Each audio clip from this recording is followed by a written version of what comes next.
বলিউডে সাফল্য ও ব্যর্থতার গল্পের কিন্তু অভাব নেই। তবে ১৯৮২ সালে মুক্তিপ্রাপ্ত সিনেমা জখমি ইনসানের গল্পটি যতটা বিখ্যাত ততটাই কুখ্যাত। নমস্কার বন্ধুরা, ওয়েলকাম টু আওয়ার চ্যানেল। আপনারা দেখছেন এবং শুনছেন গপ্পসপ্প। চ্যানেলটিকে ভালো লাগলে অবশ্যই লাইক, শেয়ার এবং সাবস্ক্রাইব করবেন। এই সিনেমাটি সাফল্যের জন্য নয়, বরং নজিরবিহীন ব্যর্থতার কারণে শিরোনামে উঠে আসে। মুক্তির মাত্র 15 মিনিটের মধ্যে সিনেমাটি প্রেক্ষাগৃহ থেকে সরিয়ে নেওয়া হয়, যা ভারতীয় চলচ্চিত্রের ইতিহাসে সবচেয়ে বড় ফ্লপ হিসেবে রেকর্ড করে। तो एक पिक्चर मेरी आई जख्मी इंसान हीरो में 12 बजे लगी 12:15 उतर गई। 80-র দশকের শুরুতে শক্তি কাপুর বলিউডের অন্যতম জনপ্রিয় খলনায়ক হয়ে ওঠেন। তার বিশেষ হাসি ও ভয়ঙ্কর অভিনয় তাকে ইন্ডাস্ট্রির অন্যতম সেরা ভিলেন হিসেবে পরিচিত করে তোলেন।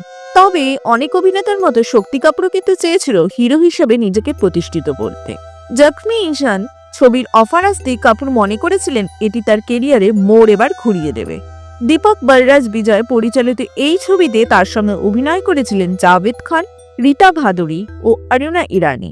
প্রধান চরিত্রে অভিনয় করার সুযোগ পেয়ে কাপুর আশা করেছিলেন যে দর্শকরা তাকে একজন নায়ক হিসেবে গ্রহণ করবে, কিন্তু কাপুর যা কল্পনা করেছিলেন বাস্তবতা ছিল তার সম্পূর্ণ ভিন্ন।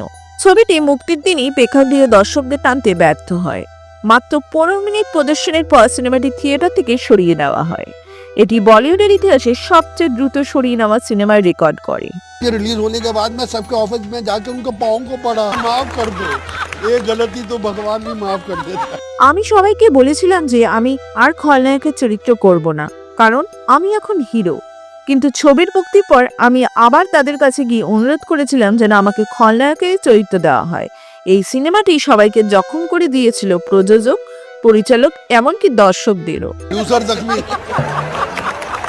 डायरेक्टर जख्मी, फाइनेंसर जख्मी, ऑडियंस जख्मी।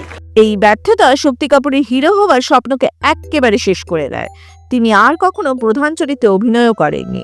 তবে এই ব্যর্থতাই তার ক্যারিয়ারের মোড় ঘুরিয়ে দেয়। তিনি বুঝতে পারেন যে তার আসল শক্তি খলনায়কের চরিত্রেই রয়েছে।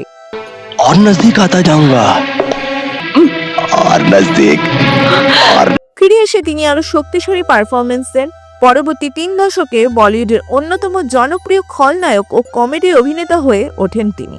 700-র বেশিরও ছবিতে অভিনয় করে শক্তি কাপুর। বলিউডে নিজের জায়গা পাকাপোক্ত করেন। আন্দাজ আপনা আপনা, এই ক্রাইম মাস্টার গোগো, রাজা বাবু এবং কুলি নাম্বার 1-এর মতো কমেডি চরিত্রেও তার অভিনয় আজও দর্শকদের মনে রেখেছেন। 2023 সালে মুক্তিপ্রাপ্ত অ্যানিমাল ছবিতে রণবীর কাপুর ও রশ্মিকা মান্দানের সঙ্গে পর্দা ভাগ করে তিনি প্রমাণ করেন যে প্রজন্ম বদলালেও তিনি এখনো প্রাসঙ্গিক। ছবিটি 900 কোটি টাকার ব্যবসা করে, আর কাপুরের পারফরমেন্স ছিল অত্যন্ত প্রশংসিত। জখমি ইনসান বলিউডের সবচেয়ে বড় ব্যর্থতা হলেও এটি শক্তি কাপুরের দৃঢ়তা ও প্রতিভার নিদর্শন হয়ে উঠেছে। पूछ रहा है कि हीरे कहाँ हैं? Where are the diamonds? এই ব্যর্থতার পরও তিনি উঠে দাঁড়িয়েছেন এবং বলিউডে অন্যতম আইকনিক অভিনেতা হয়ে উঠেছেন। হিরো হওয়ার স্বপ্ন হয়তো ভেঙে গিয়েছিল, কিন্তু শক্তি কাপুরের খলনায়ক ও কমেডি অভিনেতা হিসেবে তৈরি করার ঐতিহ্য আজও অক্ষুণ্ণ রয়েছে।